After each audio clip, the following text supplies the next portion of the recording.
In 1848, on the isolated Briarwood plantation, a cruel master offered his disabled daughter to his most brilliant slave in a desperate bargain. But the secret that grew from that unholy deal would lead to a discovery so gruesome, it would rewrite the very history of the estate. What they found buried in the garden wasn't just a body, it was a key to a deception a decade in the making. Briarwood Plantation, 1848, was a place of stark contrasts. The white columns of the main house gleamed under the Georgia sun, while the slave cabins huddled in the damp shadow of the cotton fields. Here, Master Silas Thorne ruled with absolute power and a profound obsession with his legacy. But his legacy had a flaw: his only child, Lavinia. Lavinia Thorne was not the belle of the county. A childhood illness had left her with a twisted spine and a pronounced limp, which her father saw not as a misfortune, but as a personal insult.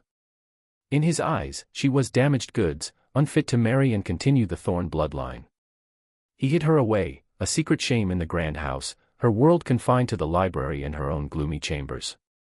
The other key figure in this tragedy was a man named Eli. Enslaved since birth, Eli's intellect was formidable. He was the plantation's architect, horologist, and engineer. He designed the irrigation systems, repaired complex clockwork, and understood mechanics with an intuitive genius. Master Thorne valued him, not as a person, but as a unique and valuable asset. The fragile equilibrium of Briarwood shattered when a cholera epidemic swept through the region. It did not spare the big house. Lavinia, with her weakened constitution, fell gravely ill. For 3 agonizing days, her fever raged, and then, she fell still. Silas Thorne was faced with a social catastrophe. A public funeral for his deformed daughter would invite pity and gossip, tarnishing the formidable Thorne name. He needed the problem to vanish. He summoned Eli to his study, the air thick with the smell of cigar smoke and fear. "Lavinia is gone," Thorne stated, his voice devoid of emotion. "There will be a service, of course. A closed casket. The world will believe my daughter is interred in the family crypt." Eli stood perfectly still, his eyes fixed on a point on the wall behind Thorne. "But she will not be," Thorne continued, his voice dropping to a conspiratorial whisper. "Your task, Eli, is to make her disappear. Take her body tonight. Bury it where it will never be found. You are the only one with the wit to do this without a trace." Eli's mind raced. This was a sin, a deep violation. Thorne leaned forward, his eyes glinting. "Do this for me, and I will sign manumission papers for you and your mother. She is old, Eli. Give her a chance to die free. Refuse me." He didn't need to finish. The threat was palpable. It was a devil's bargain: commit an abomination to purchase a sliver of freedom. With a heart of lead, Eli gave a slow, deliberate nod. The pact was sealed. As he carried Lavinia's small, shrouded form into the oppressive darkness, Eli believed he was performing a grim act of disposal. He had no idea he was carrying the key to Briarwood's darkest secret into the night. Eli could not simply discard Lavinia's body. His rational, engineering mind saw it as wasteful, and his conscience rebelled against the sheer disrespect.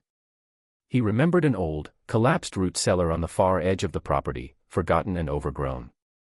It was a perfect, sealed tomb. Working with meticulous care, he cleared the entrance and carried Lavinia inside. But as he laid her down, his hand, slick with sweat, slipped against the shroud, brushing her cold arm. The texture was wrong. It was not the softness of flesh, but something hard and unyielding. Driven by a sudden, macabre curiosity, Eli lit a small lantern. His hands trembling, he peeled back the shroud. The breath caught in his throat. This was not the body of Lavinia Thorne. It was a meticulously crafted dummy, a life-sized doll made of wax, wood, and stuffed with rags, waited to feel real. The face was a crude, painted mask. Lavinia was not dead.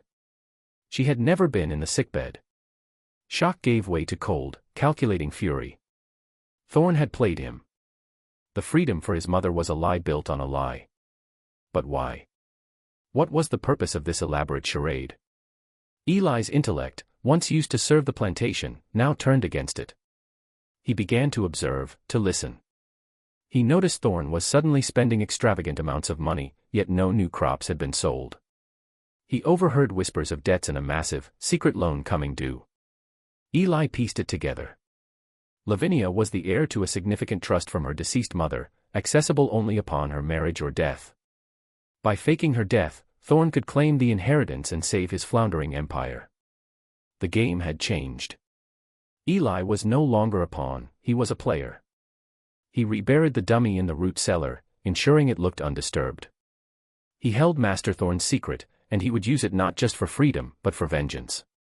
He would make the master pay for every lie, and he would use the tools he knew best, mechanics and deception. With the truth burning in his mind, Eli began a clandestine war. His goal was twofold: dismantle Thorn's finances and drive him to the brink of madness, all while making it seem like the plantation was cursed. He started small. He subtly sabotaged the cotton gins he himself had maintained, causing costly breakdowns during the harvest. He tampered with the accounting ledgers in Thorn's office, creating ghost entries and misplacing invoices, sowing confusion and amplifying Thorn's debt crisis. Then, he escalated the psychological torment.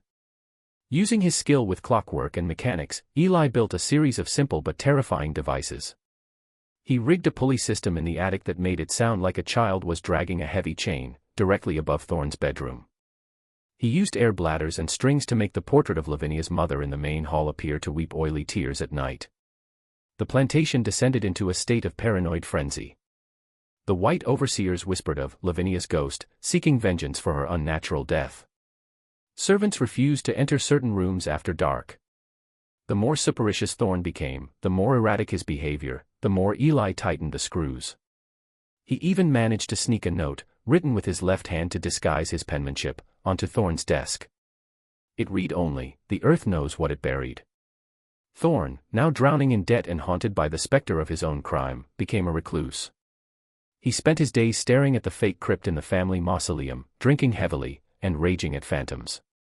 Eli, the quiet, brilliant slave, continued his work, watching the master's empire, and his mind, crumble from the inside, piece by carefully broken piece. Silas Thorn's desperation reached a fever pitch.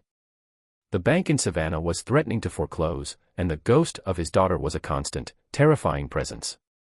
In a final, reckless attempt to secure funds, he decided to sell off a parcel of unproductive land at the edge of the property, the very land where the old root cellar was hidden. The potential buyer, a pragmatic businessman from Atlanta, insisted on a full survey. A crew arrived, and with them, a team of workers who began clearing the overgrown thicket. Eli watched, his calm demeanor masking a storm of panic. If they found the root cellar, they would find the dummy, and the entire scheme would unravel in the most dangerous way possible. His fears were realized. A worker, hacking at a vine, stumbled upon the cellar's hidden entrance. The survey crew, intrigued, pried it open. They didn't find the dummy immediately. Instead, their shovels hit something else first, something Eli had never buried. A skeleton. But it wasn't just any skeleton. It was small, like a woman's, and it was found with a tarnished silver locket, a locket everyone recognized as belonging to the real Lavinia Thorn. The body had been there for years, long before the recent death. The discovery sent shockwaves through the county. The sheriff was summoned. The closed casket funeral was now evidence of a crime. Silas Thorn was immediately arrested on suspicion of murder. He screamed his innocence, babbling about a deal with Eli, about a fake body, about a conspiracy. But to the sheriff, it was the rambling of a guilty man cracking under the weight of his crime. He had faked his daughter's recent death to cover up the fact he had murdered her long ago. The trial of Silas Thorn was the spectacle of the decade. He maintained his wild story about Eli and the dummy, but no dummy was ever found. Eli, in a brilliant move, had secretly exhumed and destroyed it the night the skeleton was discovered. When Eli was called to the stand, he was the picture of dignified servitude. He confirmed Master Thorn had ordered him to dispose of Lavinia's body, a confession that horrified the courtroom. But he then presented his own, devastating theory, framed as the humble observations of a loyal servant. "I always wondered," Eli said, his voice calm and clear, "why Miss Lavinia changed so much about 5 years back. She stopped her painting. She no longer played the piano. Her laugh, it was different." He led the court on a logical path. The real Lavinia, he suggested, had likely died years ago, perhaps from the same illness that had left her disabled. The Lavinia the plantation had known since then, the one hidden away, was an imposter, a poor relation or a paid actress, hired by Thorn to maintain control of the trust fund until he could access it. The recent cholera death was simply his opportunity to end the charade and claim the money. The skeleton in the locket was the proof. Thorn, he argued, hadn't just committed a recent fraud, he had been living a lie for years, and had now killed to protect it. Thorn, hearing this flawless, fictional narrative spun from his own crime, had a complete breakdown in the courtroom, screaming himself hoarse that Eli was a liar. But his credibility was shattered. He was found guilty of murder and sentenced to hang. Eli and his mother were granted their freedom not as a reward, but because the new authorities saw them as victims of a monstrous fiend. As Eli walked out of the courthouse, a free man, he carried one last, silent truth. He had indeed found the real Lavinia's skeleton years ago, when first repairing the old cellar. He had kept her locket, waiting. He used Thorn's own greedy plot as the perfect frame, engineering the master's destruction with the same precision he once used to engineer his clocks. The brilliant slave hadn't just sought freedom, he had written the story of his own vengeance, and made the world believe it.